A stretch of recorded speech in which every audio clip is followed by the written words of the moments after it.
station on Space to Ground. Capture confirmed. Welcome to Space to Ground. I'm Dan Hewitt. The Japanese HTV-6 was grappled by the Expedition 50 crew this week.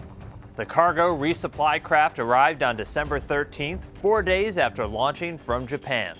Shane Kimbrough and Thomas Pesquet used the station's Canadarm2 robotic arm to grab the spacecraft while it hovered a few feet away. They handed control over to ground controllers who then maneuvered the vehicle and attached it to the Earth-facing side of the Harmony module. The Expedition 50 crew opened up the hatch on Tuesday and began unloading the thousands of pounds of newly arrived cargo. And among the over 4.5 tons of supplies and hardware are new batteries, which the crew is gearing up to install in January. 6 lithium-ion batteries made the ride up in the unpressurized section of HTV. They'll get removed by the Dexter robot at the end of the month and positioned to be installed in a series of spacewalks and robotics procedures in early January.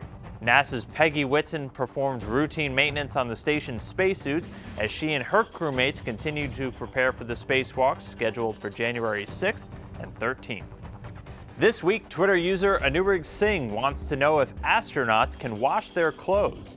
They don't actually, which makes cargo flights like HTV all the more important. Washing clothes would require a lot of water, something that has to be used very deliberately in space. New clothes for astronauts will typically arrive on a cargo flight months before their spaceflight begins. The old clothes from crew on board get packed into those same cargo ships and burn up in the atmosphere. There's also been research to study germ-resistant fabrics to help clothes last even longer. Keep sending in your questions using the hashtag #SpaceToGround. We'll see you next week.